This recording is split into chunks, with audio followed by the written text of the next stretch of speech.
On a parlé du planning matériaux.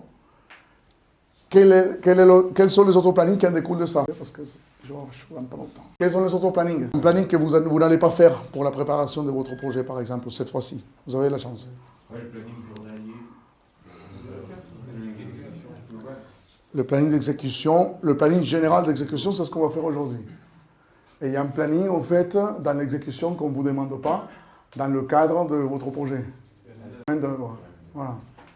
La main-d'œuvre, on ne vous la demande pas, pour plusieurs raisons. Mais le planning main-d'œuvre, en fait, en découle d'abord du planning général d'exécution. Qu'est-ce qui veut dire, en fait, en découle? Au niveau de la maille, ça veut dire qu'on parle d'une maille bien plus détaillée, bien plus petite que le planning général d'exécution. Donc, il se trouve au niveau de la hiérarchie de mailles en dessous. Il est plus détaillé. Il est normal qu'on le retrouve en planning main-d'œuvre plus détaillé qu'en planning général d'exécution.